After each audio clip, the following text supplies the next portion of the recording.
Deion Sanders has had the worst weekend turned week of any head coach / father. You have one of your sons that has a potential a multi-game injury where he had to do surgery on his forearm. You have another son who's throwing your teammates and your people that you're coaching under the bus, and all in all, not having the best reception, as well as getting thrashed and smashed and bashed by those dang Cornhuskers. It's not looking absolutely phenomenal for Deion Sanders. Look, there's a lot of crazy things that happened this weekend for Deion Sanders. Just to recap a few things. Like I said, Shiloh Sanders gets cracked, right, by Nebraska running back. Forearm's broken. He said 2 to 3 weeks. I don't know about all that, but that's what he's saying. Apparently, he's Wolverine. He can heal faster than anything else. But in all seriousness, I think Shiloh's going to come back this season, but still a big blow to have for a few weeks. And a defensive defensive lineman also went down, and he was seen walking off the field as well in Nebraska too. So it was a big conglomeration and a nice a whole rainstorm of different things. And of course, you've got Shedeur Sanders throwing his teammates under the bus, talking about how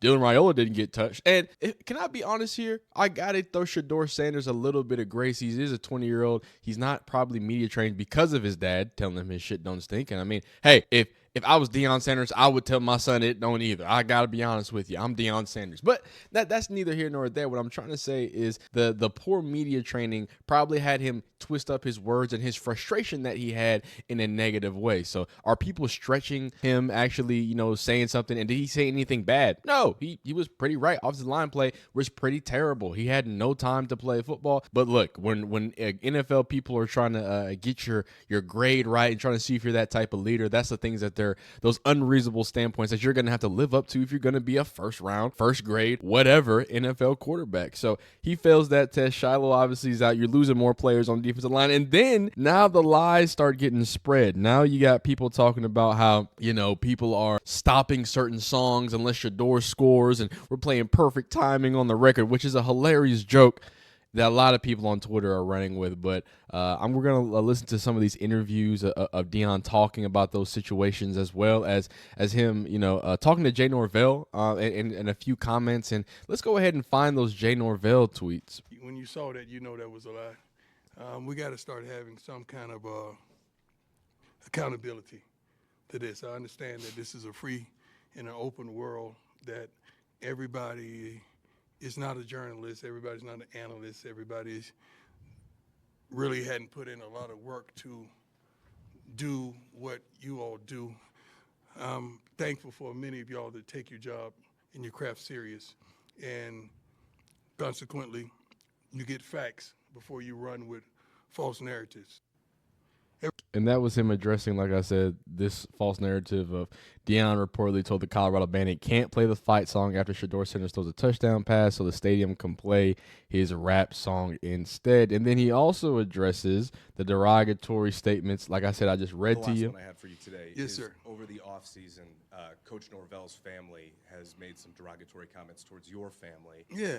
So this is the nasty part about it, because now that I found it, the derogatory comments came from December 2023. So this was something that probably should have been asked like in July, but here we are in September. I mean, right before the game. Hey, good marketing, baby. I like it. I like the marketing there, but clearly that was something where, Jay Norvell's wife said Shedeur in Colorado is acting like a bunch of B words after they Colorado beat Colorado State, XYZ Elemental P.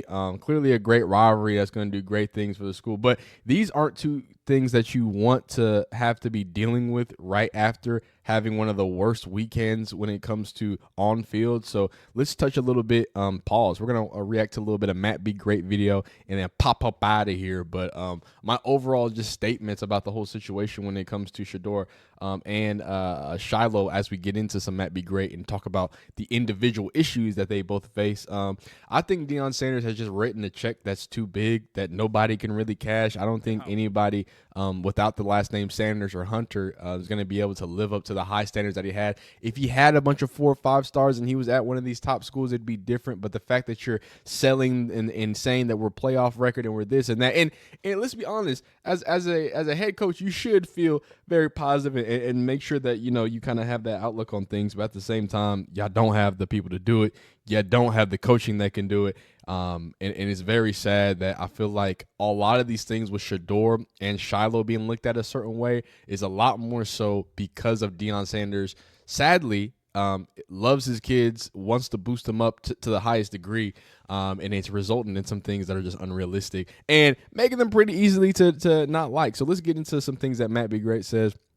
Not going to spend too much time. We don't react to full, what's it called, full joints here, right? We're just checking in on the whole situation with Shedeur throwing his people under the bus, him leaving 2 minutes early, hop in on the whole Shiloh situation again. Shiloh is supposedly, Deion Sanders says, is going to be back in the next 2 to 3 weeks, so be on the lookout for that.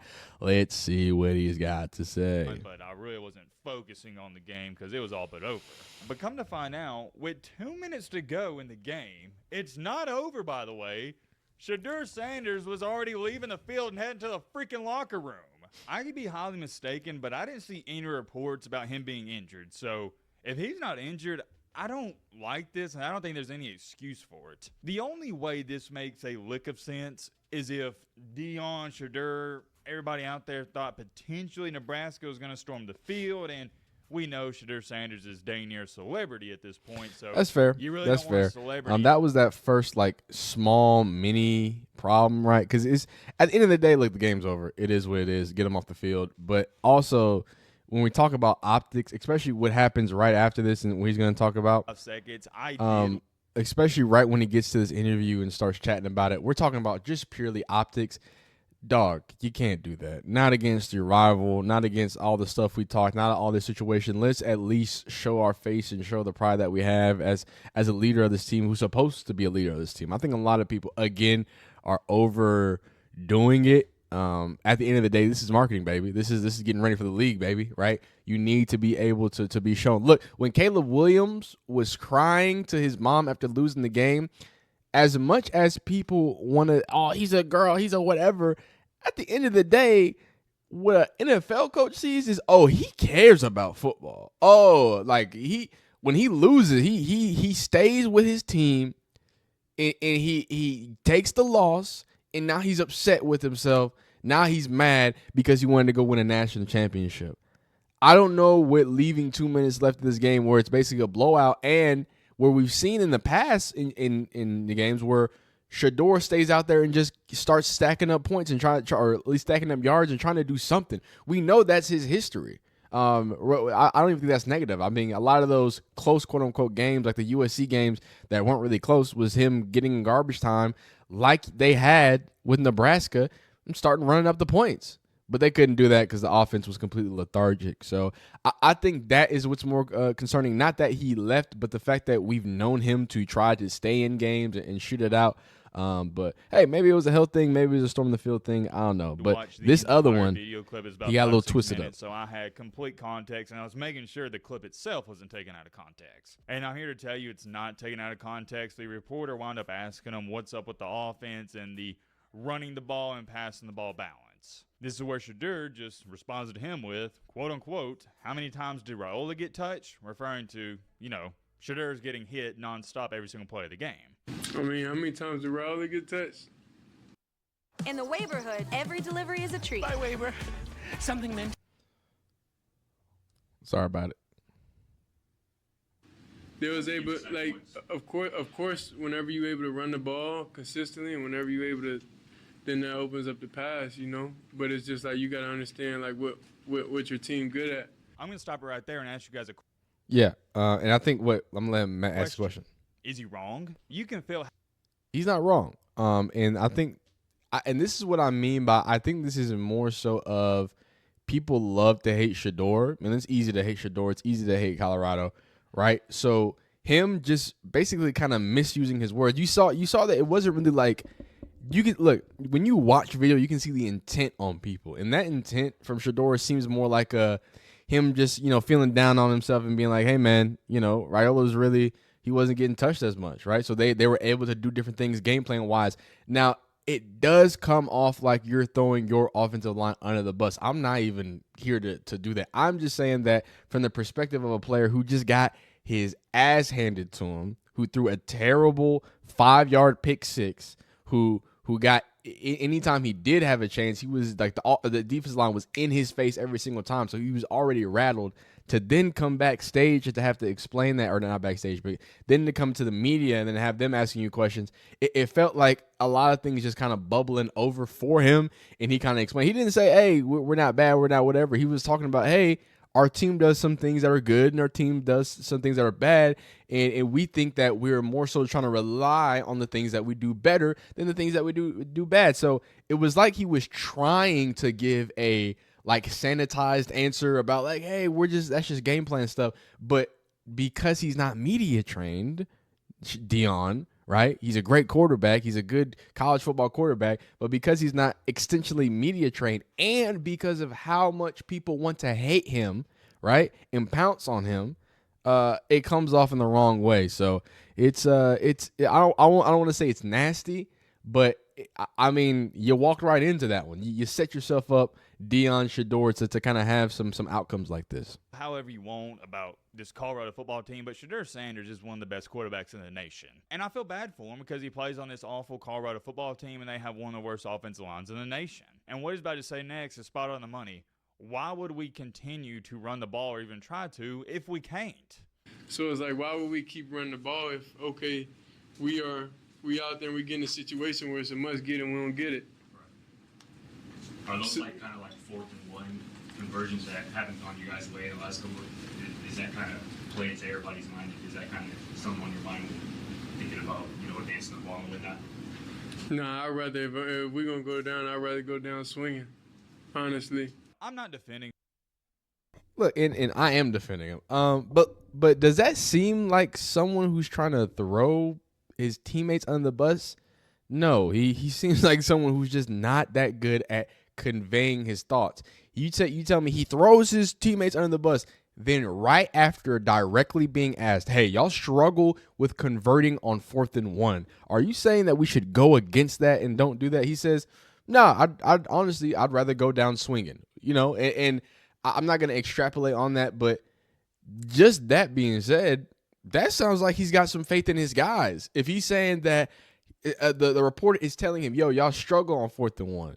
What you're saying, you're talking about the scheme, right, and it not being well, should you just give up on it? Nah, we should still try it. So I think what he was trying to say and the point he's trying to get off is, yo, we're better and we have more explosion outside. So the better thing to do, because we struggle with running the ball, is to throw the ball, right? And I think maybe saying it just like that, instead of saying that, oh, we just, we can't really get anything going with it. That's how it kind of, or how many times did Raiola get touched, XYZ. It comes off again immediately as your offensive line didn't protect you, instead of what he wanted to say was, hey, our offense is more potent in the pass game. So you deserve to get dogpiled, Shedeur. Sorry about it. You're easy to hate, and they went there for you. But someone who people are trying to put on this easy to hate list, and I'm just not buying it because of the whole lawsuit that came up years ago because a resource officer that was there to protect kids got beat up by a 16-year-old Shiloh Sanders. You can take that somewhere else. Shiloh Sanders did break his forearm.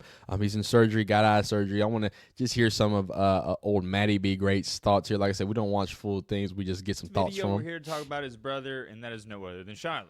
For those of you that don't know who Shiloh is, and some of you may not because he kind of gets lost in the mix. Yeah, y'all don't know. Shiloh Sanders is like a legit player. I know he's 24 years old now, so he's a lot older. And that's really probably the biggest issue, because to be honest, because we already know he's out 2 to 3 weeks. Supposedly he's probably gonna be like more close to 4 to 5, depending on how things look. You got to understand, Shiloh is a legit safety. He's a legit NFL prospect safety. If this injury takes too long, if he has complications at the combine, this could mess things up. I mean, I'm saying he's like a 3rd rounder guy type. You know what I'm saying? Only because he's been in college football for so long. Probably if he stayed at USC and then South Carolina. I apologize. I'm getting my USC people mad at him. If he stays at South Carolina and kind of has a trajectory instead of having to go to Jackson State and then now be on Colorado and XYZ, I think the story of Shiloh and the way that he said, and kind of like Matt is alluding to, I think that whole situation is a lot different too. But As it stands right now with this injury, it not only hinders the team and one of the best defensive players other than Travis Hunter, obviously on the team, and someone who is a leader vocally, emotionally, and with his play, and he's a very hard-hitting safety as well. So to have that type of force gone from a defense that's already lacking a lot of how you say not personality, identity, it's going to be a hard blow and a tough one. I think Deion Sanders is having a very, very tough weekend. Again, dealing with your son doing that, your other son having those the issues that he's having with NFL stock. And I think these are all things that are going to recover. I think these are all things that Deion Sanders is going to get out on the other hand in a better way. But, hey, man, it's tough time. And when it's raining and it's pouring, they've made themselves a what's it called? A target because of the boisterousness, the confidence, the overconfidence of it. And I hope they don't stop, right? I hope they keep that the same way. But you're going to have to face the consequences when things don't go the right way. And things are definitely coming down right now. But you, be amazing. If you like these college football videos, /Matt, be great reaction videos. Get them in the comments. Let me know you need some more, man. Leave a like on this video if you like it. Dislike the video if you don't like it. Subscribe if you want to join the tribe, man. And we got to see you next time.